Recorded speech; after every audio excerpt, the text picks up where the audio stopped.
होते हुए कुछ बात आपसे आपके जीवन की कहना चाहता था और उसको मैं आगे बढ़ाना चाहता हूँ।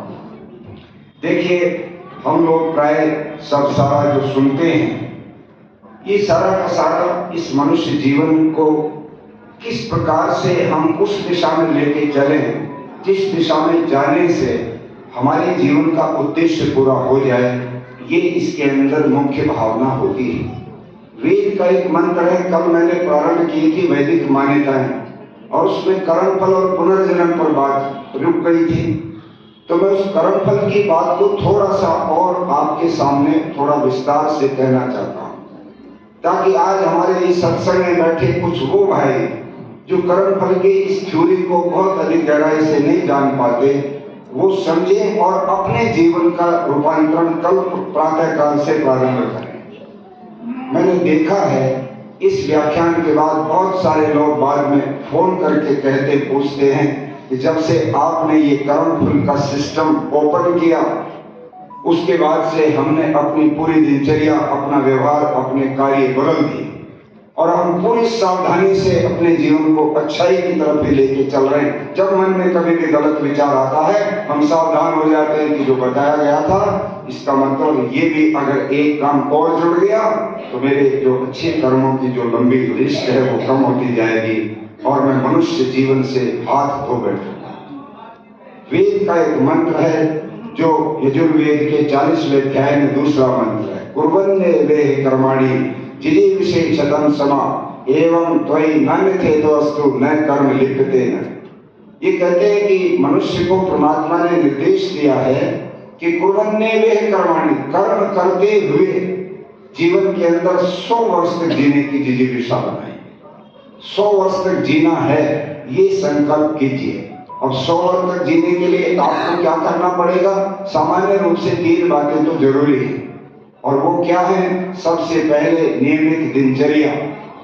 नियमित दिनचर्या, मैं इस पर विस्तार में नहीं जाऊंगा। आप जानते हैं कब उठना है, कब सोना है, कब किस समय कौन सा कार्य करना है। हमारी दिनचर्या नियमित होनी चाहिए, समयबद्ध होनी चाहिए। टाइम टेबल आपके बिस्तर के ऊपर टंगा रहना चाहिए कि मेरे सारे दिन भर के कार्यों का ये सिलेबस है, इतने बजे ये, इतने बजे ये, इतने बजे ये। 4 घंटे 6 घंटे स्कूल में जाना स्टूडेंट को तो स्कूल, कॉलेज में जाना कॉलेज, दफ्तर में जाना दफ्तर, या बिजनेस में जाना है तो वो, और सुबह शाम में इतनी देर तक ये दिनचर्या, इतनी देर तक साधना, ध्यान, आसन, प्राणायाम आदि, खाना, भोजन, सब कुछ एक टाइम टेबल, नियमित दिनचर्या। दूसरी बात, सात्विक भोजन। भोजन की सात्विकता बहुत आवश्यक है, और भोजन की सात्विकता का जब विषय आ गया तो मुझे याद आ गया एक दृष्टांत। आप जानते हैं जहाँ ऋषि दयाल ने पाखंड खंडनी पताका फहराई थी हरिद्वार में, मोहन आश्रम, वहां पर लोगों के रहने की भी काफी अच्छी व्यवस्थाएं हैं। तो महात्मा हंसराज का एक संस्मरण है, उनके जीवन में आता है कि वो वहां ठहरे हुए थे और वहां पर एक वानप्रस्थ, इस तरह के पीठ वस्त्रधारी वानप्रस्थ भी 1 महीने के लिए गए हुए थे कुछ सत्संग, कुछ साधना करने के लिए। तो वो वानप्रस्थी जी आके महात्मा जी से कहते, महाराज 1 महीने से मैं बहुत अच्छे से ध्यान लगा रहा था, सुबह शाम स्वाध्याय कर रहा था, मन लगा हुआ था, इच्छा थी कि 2-4-6 महीने यही रह जाऊं, किंतु कल से कुछ ऐसा हो रहा है कि मेरा मन नहीं लग रहा, मेरा ध्यान नहीं लग रहा। तो बोले क्यों नहीं लग रहा? कि पता नहीं क्या कारण है, जैसे ही मैं ध्यान में बैठता हूं तो एक युवती मेरे सामने आके उपस्थित हो जाती है। मैं नहीं समझ पा रहा कि मैंने जिंदगी में कभी ऐसा विचार भी नहीं किया, तो गलत, मैं भटका नहीं, मैं बहुत सात्विक विचारों में रहा। ये मेरे सामने दृश्य क्यों आता है? तो मैं आंख खोल लेता हूँ, ध्यान नहीं लगता। महात्मा हंसराज ने पूछा, तुम कहीं घूमने गए थे कि नहीं? किसी जगह कोई फिल्म देखी थी कि नहीं? कोई ऐसा नावल पढ़ा हो जिसमें महिलाओं के बारे में कहानियां हो कि नहीं? वो भी नहीं पढ़े। तो और क्या हुआ था कि कल मैं एक भंडारे में भोजन करने गया। तो कहते, भंडारा किस चीज का था? किस चीज का भोजन था? बोले ये तो मुझे नहीं पता। कि जाओ पूछ के आओ कि वो भंडारा किसने किया था और किस उपलक्ष्य में किया था। जब वो वहां पर गया जहां भंडारा हुआ था, हरिद्वार में बहुत भंडारे होते हैं, बड़े बड़े मंदिर हैं, बहुत बड़े बड़े लोग शहरों से जाते हैं, किसी भी उपलक्ष्य में वहां जाकर हजारों रुपए का भंडारा करते हैं, साधु महात्माओं को भेंटें देते हैं, उनको दक्षिणाएं दे देते हैं, और इस तरह का वहां चलता रहता है। अब ये महाराज थे तो ये भी चले गए थे। ये वहां जाके पूछने लगे कि कल का भंडारा किस उपलक्ष्य में था। तो वहां पर उन्होंने बताया कि दिल्ली के अंदर एक सेठ जी, अब सेठ जी तो एक प्रचलित वैसा नाम हो गया है, कोई भी व्यक्ति रहा होगा, कोई ऐसा व्यक्ति अपने से न जोड़े इस बात को। उसकी लड़की एक बड़ी उम्र की हो गई थी और शादी उसकी नहीं हुई थी, तो उसने उसके एवज में अपनी कमजोरी, आर्थिक विपन्नता के कारण, दबाव में, उसके एवज में पैसा लेकर उसकी शादी किसी बड़ी उम्र के व्यक्ति से कर दी। और जब किसी ने कहा तुमने ये क्या किया, तुमने तो बहुत बड़ा अन्याय कर दिया, इतनी बड़ी उम्र के आदमी से इसकी शादी कर दी, जिंदगी तुमने खराब कर दी, ये व्यक्ति कितने वर्ष तक जिएगा, ये तो बहुत 2-3 साल में बूढ़ा हो जाना है, ये बेचारी कैसे अपनी जिंदगी को चलाएगी, कौन इसको कमा करके और सारे साधन संसाधन जुटाएगा, तुमने तो गलत काम किया, तो मैं क्या करूं कि प्रायश्चित करो, इसके नाम का भंडारा कर दो। जो पैसा लिया था उसको लेकर के जाके हरिद्वार में भंडारा कर दिया, और वो भंडारा जिन्होंने दिखाया तो वो जो महात्मा जी थे, जब महात्मा हंसराज जी को जो डीएवी के संस्थापक प्रिंसिपल थे, बहुत बड़े विद्वान थे वो, उनके सामने कहा, उन्होंने कहा मैं समझ गया, जो अन्न तुमने वहां पर भंडारे में जो भी भोजन सामग्री खाई वो पाप की कमाई से, बहुत गलत कार्य से आई थी, और वो तुम्हारे भीतर जाकर रस के माध्यम से रक्त में चली गई है। जब तक वो रक्त तुम्हारा समाप्त नहीं हो जाएगा धीरे धीरे धीरे, तब तक वो आपको संस्मरण सताते रहेंगे। जैसा खाओ अन्न वैसा हो जाता है मन। ये अन्न जो है, ये जो खाने की वस्तुएं हैं, ये हमारे जीवन को बनाती है, हमारे मन को बनाती है, हमारी इंद्रियों को आगे बढ़ाती है। आज हमारा खान पान सारा बिगड़ा पड़ा है। मैं सात्विक भोजन कह रहा हूं, आप कभी भी हिंसा से प्राप्त हुए भोजन को सात्विक नहीं कर सकते। किसी प्राणी की हत्या करके उसको अगर आप उसके मांस को या उसकी हड्डी को आप खाते हो तो ये भोजन सात्विक नहीं हो सकता, ये तामसिक भोजन। और तामसिक भोजन करोगे तो तामसिक वृत्ति बनेगी, और तामसिक वृत्ति के लोग जब इस संसार के अंदर अधिक हो जाते हैं तो ऋषि दयानंद भक्ष अभक्ष के अंदर सत्यार्थ प्रकाश में लिखते हैं कि जो अति तामसिक कोटि के लोग हैं, जिनकी वृत्ति तामसिक ही हो जाती है पूरी तरह से, विचारों से भी, खान पान से भी, व्यवहार से भी तामसिक हो जाती, चोरी जारी करते हैं, डकैतियां करते हैं, मांसाहार करते हैं, शराबें पी करके और दुनिया भर की गंदगी फैलाते हैं, तो कहते हैं ऐसे तामसिक कोटि के लोग वृक्ष आदि स्थावर इन योनियों में चले जाते हैं। इस प्रकार से ये जो सात्विक भोजन हमारे लिए बहुत आवश्यक है 100 साल जीने वालों के लिए, और आखिरी से आखिरी सात्विक विचार सबसे बड़ी ताकत हमारे जीवन के अंदर होगी। अगर आपके विचार गड़बड़ हो गए, आपने गंदी नॉवेल पढ़ ली, आपने गंदी पिक्चरें देखकर, गूगल के ऊपर अश्लील पोर्नोग्राफी और दुनिया भर की गंदगी देखकर यदि आप ये सोचते हैं कि बड़ा रिक्रिएशन हो गया थोड़ी देर, वो जो गंदी चीजें, जो अश्लील चीजें हमारे भीतर विचार रूप में चले गए, वो हमारे सारे के सारे सिस्टम को बदल देते हैं, हमारी वृत्तियों को बदल देते हैं। और भाई जिसकी जैसी वृत्ति वैसे उसके संस्कार, वैसे उसका स्वभाव बनता है, और जैसा जिसका स्वभाव होता है वैसा वो कर्म करता है, और जैसा वो कर्म करता है वैसा उसका संस्कार बनता है, और वो संस्कार ही हमारे अगले जीवन का आधार बनता है। यहाँ पर मैं बात को, क्योंकि समय बिल्कुल नहीं रहा, मैं करूँ क्या बात, जब खोलने का वक्त आता है तो पर्ची अश्विनी जी की मेरी तरफ पड़ जाएगी। मैं यहाँ पर क्लोज करते हुए कहना चाहता हूँ, जो कुछ जीवन में हम सोचते हैं, जो देखते हैं, जो सुनते हैं, जो बोलते हैं, जो हाथों से कर्म करते हैं, ये सारी की सारी चीजें हमारे भीतर एक संस्कार भेजते हैं, वीडियोग्राफी हो रही है। भगवान लेखा जोखा अपने पास नहीं रखते। हम जो भजन में बोलते हैं तुम्हारा सारा लेखा जोखा भगवान के रजिस्टर में है, भगवान जी कहीं कोई रजिस्टर नहीं रखते। कहाँ रखते?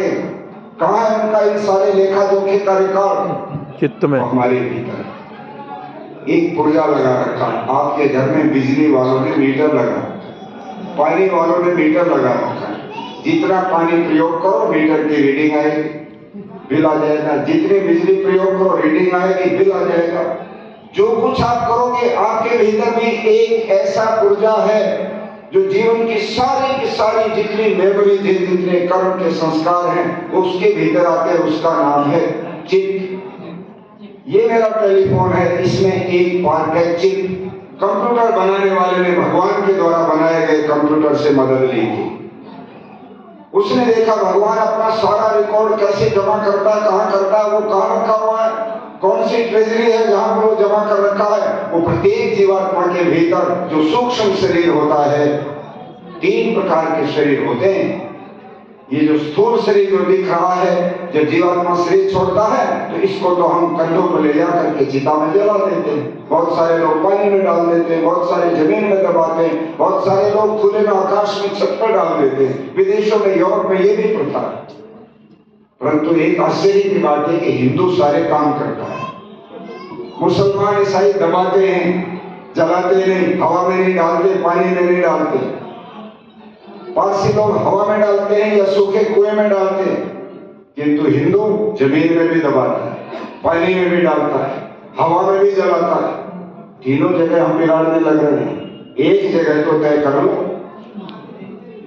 जमीन में दबाते हैं कि नहीं? आप मेरी बात को विरोध करोगे तो मैं प्रमाण दूंगा।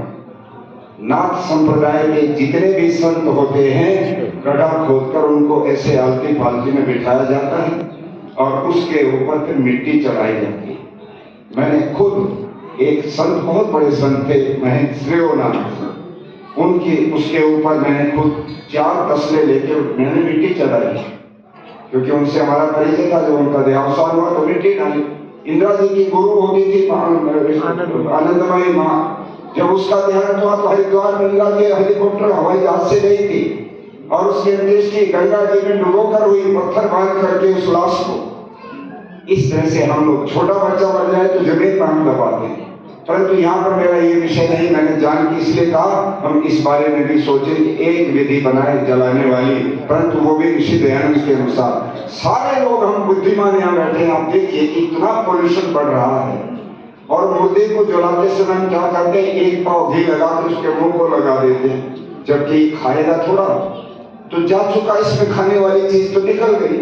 अब तो केवल ये भौतिक शरीर पड़ा हुआ, उसके मुंह पे एक पाव घी लगा देते हैं, या 2 किलो सामग्री, वो भी रेत मिली सामग्री जिसमें कोई औषधि नहीं, वो लाके डाल दी कि होगी क्रिया पूरी। और फिर उसकी चमड़ी जलती है, नाखून जलते हैं, बाल जलते हैं, मांस जलता है, सारा का सारा रोग से भरा हुआ शरीर जलता है। कितना पोल्यूशन हम बढ़ा देते हैं, हम कभी नहीं सोचते। और उसकी लाश के ऊपर हम इतने शॉल चढ़ाएंगे, कितना सब कुछ देते, पैसा चढ़ाते, सोने की सीढ़ी चढ़ाते। मेरे एक बहुत अच्छे मित्र साथी वकील, उनकी माता जी का देहांत तो मैं गया तो मैंने देखा, जब उनको गंगा जल से स्नान करा के दिल्ली के निगम बोध घाट पर अंतिम समय की तैयारी हो रही थी, तो उनके एक भाई लाए सोने की सीढ़ी। कम से कम 10,000 से कम नहीं बनी होगी, बड़ी सी थी, कई उसमें वो लगे हुए थे। मैंने कहा ये क्या करोगे कि माता जी इस सीढ़ी पे चढ़ के स्वर्ग जाएंगे। मैंने कहा कहाँ स्वर्ग जाएंगे, ये जो यहाँ पर प्रबंध करने वाले, ये तो इनकी जेब में जाएगी। और तुमने ये 500 रुपए के शॉल जो डाले हैं ये सारे उतर जाएंगे, ये ड्राई क्लीनर के यहाँ जाएंगे, वहां पर ड्राई क्लीन होंगे दोबारा, और फिर आकर के 100 रुपए कीमत घटा के 400 रुपए में फिर बिक जाएंगे। तुम क्या सोच रहे हो? क्यों नहीं तुम यहाँ पर एक पैकेट सामग्री ले आए थे? क्यों नहीं तुम एक पाव घी ले आए थे? यहाँ पर कितना ही घी और सामग्री हो जाता और इस व्यक्ति की अंत्येष्टि कितनी शानदार हो जाती। आज हम लोग निश्चय करें, जब कभी भी किसी के अंत्येष्टि में जा करें तो शाल मत ले जा करो, ये स्टेटस पॉइंट मत बनाओ, उसका कोई फायदा नहीं है, दुरुपयोग है। मत उस पे पैसे चढ़ाओ। जो वहां पर काम करने वाले लोग उनको दक्षिणा दे दो, उनकी मेहनत का उनका जो भी बनता वो दो, जरूर दो, किंतु अनावश्यक पैसा डालना वहां पर। अगर पैसा खर्च करने की इच्छा है तो जाने वाले के नाम पर किसी अनाथाश्रम में, किसी गुरुकुल में, किसी गौशाला में, किसी बड़े यज्ञ में, किसी वेद के प्रचार प्रसार में कुछ पैसे को दान दीजिए, उसका नाम रोशन होगा, एक अपने कीजिए। और उस पर ये शॉल आदि जो पदार्थ जो हम वस्तुएं चढ़ाते हैं इनको बचाकर आप सामग्री ले जाए। लोग लकड़ी ले जाते हैं, कि लकड़ी दे देंगे भाई, लकड़ी के साथ सामग्री का पैकेट भी तो जा सकता है 100 रुपए का। जब आप शॉल ले जाते हैं तो शॉल छोड़ के सामग्री खरीद लो, घी खरीद लो। ऐसे करके बहुत सारी सामान्य चीजों में हम लोग ऐसे ट्रेडिशनल बन गए हैं, उनको छोड़ने की जरूरत है। मैं बात को समाप्त करते हुए ये कहना चाहता हूं, जो कुछ हम कर रहे हैं वो हमारे सूक्ष्म शरीर के अंदर विद्यमान जो चित्त है, चित्त इस तरह से जैसे ये वीडियोग्राफी कर लेता है, फोटो करता है, भाषण करता है, भजन भर लेता है। ये वीरेंद्र कन्वर जी वो अपना चला रहे मशीन, और मेरी आकृति भी, इनकी भी, और अश्विनी जी की भी आकृति भी जा रही है, मेरे शब्द भी जा रहे हैं, रिकॉर्ड हो गए। अब ये 10 साल बाद भी सुनना चाहेंगे तो सुनेंगे। और आपसे मैं कहना चाहता हूँ, आप कहेंगे ये कैसे पता लगे कि हमारे सारी जिंदगी के संस्मरण हमारे भीतर चित्त में विद्यमान है? तो मैं आपसे पूछना चाहता हूँ, आप बताइए, जब आप 5 साल के 7 साल के थे, पढ़ते थे, तो उस समय के मास्टर जी कान बहुत ऐंठते थे ना? बड़े बड़े लोग जानते होंगे। जब आपकी शादी हुई थी तो क्या क्या हुआ था? आज की तरह से तो हरदम हुआ नहीं होगा। कच्चा खाना बनता था, सकोरे में जो है लोग दही लस्सी पिलाते थे, कुछ खाने की चीजें, और उस तरह से लिफाफे में मिठाइयां दे देते थे कि ये नाश्ता हो गया। और इस पुराने लोग सारी स्मृतियां जैसे उसको स्विच ऑन करा दो, शादी का करा दो, किसी और महत्वपूर्ण फंक्शन का करा दो, घर में बच्चे का जन्म हुआ तो समारोह हुआ, कौन कौन आए, कौन कौन बहनें बेटियां आई, कौन हमारे मित्र आए, सारे आपके सामने रील घूमने लगती है। जबकि वो टेलीविजन पर भी नहीं लगा रखी, अखबार में भी नहीं छपी, कोई किताब भी नहीं लिखी गई। आपके जीवन की बचपन से लेकर आखिरी समय तक की सारी स्टोरी, सारी वीडियोग्राफी आपके भीतर चित्त के अंदर विद्यमान रहती है। और जब शरीर छोड़ता है जीवात्मा की, चित्त उसके साथ बाहर चला जाता है। ये शरीर के साथ नहीं रहता, इस स्थूल शरीर के साथ सूक्ष्म शरीर बाहर जाता है। और मैं इस चित्त को कहा करता हूं, ये हवाई जहाज का ब्लैक बॉक्स है। हवाई जहाज का एक्सीडेंट हो जाता है तो सब लोगों की ड्यूटी होती है, लिस्ट देखो कौन कौन यात्री थे, किसके थे, कहाँ थे, उनकी डिटेल छापनी अखबार में, लोग अपने यात्रियों को संभाल ले। परंतु एक टीम होती है वो ब्लैक बॉक्स ढूंढती है कि ब्लैक बॉक्स कहाँ है। क्यों? क्योंकि ब्लैक बॉक्स वो चीज है जिसमें हवाई जहाज के एक्सीडेंट होने का कारण मिलता है। इस कारण से ये एक्सीडेंट हुआ। और जब वो मिल जाता है तो वो एकदम बड़े खुश होते हैं कि अब हमको मालूम पड़ जाएगा कि कहानी क्या बनी, कब कंट्रोल रूम से ये दिल्ली हुआ जहाज कैसे गिर गया, क्या हो गया। जीवन का ब्लैक बॉक्स हमारा ये चित्त है, सारी चीजें इसके अंदर हैं। और ऋषिदयानंद कहते हैं, जिस मनुष्य के अच्छे कर्मों की बेल लंबी हो जाती है, अर्थात 50% से ज्यादा कर्म अच्छे हो जाए, वो अगले जन्म में भी मनुष्य बनता है। और जिसके कम रह जाए वो मनुष्य नहीं बनता। ये पशु पक्षियों की जो योनियां हैं, ये पेड़ पौधों में जीव जो मानते वो मान ले, जो नहीं मानते वो बहस का विषय है। वो जीवात्माएं जो इस तरह की हैं, जिनके कर्म बुरे ज्यादा हो जाते, अच्छे कर्म हो रह जाते, वो इनमें जाते। और इसलिए सावधानी से अपने जीवन के कर्मों पर दृष्टि डालिए। मैं कहा करता हूं, प्रतिदिन सोने से पहले रोज शाम को बैठकर दिन भर के कार्यों पर एक दृष्टि डाल दिया करो। आज मेरी वाणी से तो कोई गलत काम नहीं हुआ, आज मेरे मन से तो कोई पाप नहीं हुआ, आज मेरे हाथों से तो कोई गलत कार्य नहीं हो गया है। मैं अपना आत्म आलोचन, अपना अध्ययन प्रतिदिन करूं, और यदि हो गया हो तो प्रायश्चित करो। आधा दिन जो है भोजन छोड़ दो कि आज भोजन नहीं करूंगा। घर वाले पूछेंगे क्यों? क्योंकि मुझसे बहुत बड़ी गलती हो रखी है, उसका प्रायश्चित कर रहा हूं, मैं भोजन नहीं लूंगा। मैं अपने आप को स्वयं सजा देना चाहता हूं। जब व्यक्ति स्वयं को सजा देने की हिम्मत जुटाएगा तो कभी भी दोबारा उसकी पुनरावृत्ति गलती की नहीं करेगा।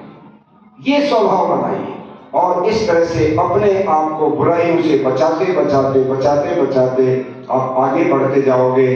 हमारे जीवन में पवित्रता आती जाएगी, बुरे काम छूटते जाएंगे और अच्छे कामों का संग्रह होता जाएगा। और कहते हैं कर्म का फल क्या होता है? फल क्या होता है? फल तो अमरूद है, केला है, सेब है, अनार है, सब फल है। किस पे लगते हैं? पेड़ पे लगते हैं। सब्जियां हैं आपकी, जो खीरा है, करेला है, ये बेल पे लगता है। तो कर्मों की जो बेल या कर्मों के जो पेड़ हैं, वो जब पक जाते हैं, सती मूल्य तद विपाको जाति आयुर्भोगा। योग दर्शन कहता है जब आपके कर्म का विपाक बन जाता है, वो पक जाते हैं, अर्थात सिंचित कर्म जब आपके प्रारब्ध रूप में आ जाते हैं, तब उनका फल क्या मिलता है? 3 चीजें मिलते हैं, आयु, जाति और भोग। जाति कहते हैं शरीर को।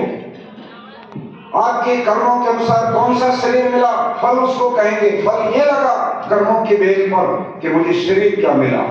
अगर अच्छे कर्मों की बेल लंबी है और उसको फल लगा तो मनुष्य पैदा हो गए, और बुरे कर्मों की बेल लंबी है तो उसके फल क्या लगा? पशु पक्षी पैदा हो गए। इनमें भी हमारे ही कोई कोई पूर्वज गए हुए, इनको मत मारो, इनको खाना नहीं होता, इन पे दया करो। ये कर्म भटक गए जिसकी वजह से इन योनियों में इनको जाना पड़ा।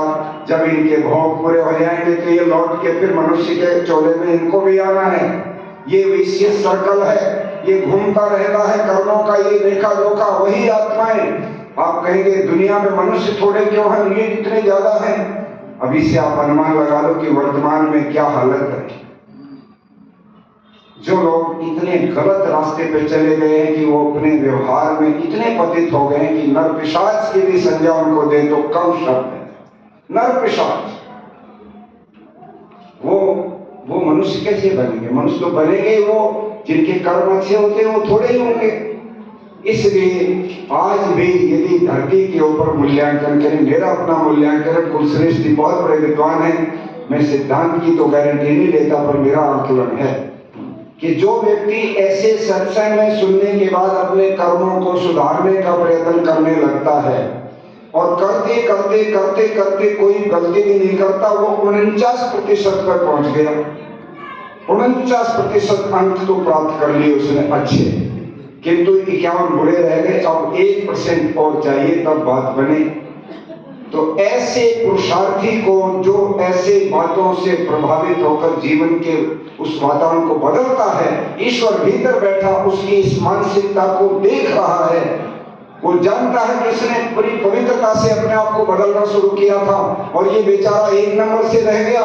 जैसे 1 नंबर से किसी मेरिट के विद्यार्थी को कुछ वो देते हैं, ग्रेस मार्क्स देते हैं। प्रिंसिपल कहता है हमारे स्कूल का रिजल्ट बिगड़ जाएगा, एग्जामिनर साहब 1 नंबर से मेरिट जा रही बच्चे की, बहुत ब्रिलियंट बच्चा है, बहुत बुद्धिमान है, नंबर इसका रिवैल्यूएशन करके बढ़ा दो, कल एक एप्लीकेशन लगा दो, दोबारा देख लेते हैं पेपर को। मैं ये कहा करता हूं, ऐसे पुरुषार्थ करने वाले लोग जो 1 नंबर से पीछे रह गए, ईश्वर उनको ग्रेस मार्क्स देके बराबर ले आता है। 50-50 में फिर वो मनुष्य ही पैदा हो जाते हैं। और आज धरती पर आधी आबादी ग्रेस मार्क्स से पैदा हुई है, क्योंकि वो आज भी सच्चे ज्ञान को नहीं पकड़ पा रहे जो वेदों में है, ऋषि दयानंद ने जो हमको समझाया। मैं इन शब्दों के साथ अपनी वाणी को विराम देता हूँ। विषय इतना इंटरेस्टिंग है ये, इसकी बहुत व्याख्याएं बच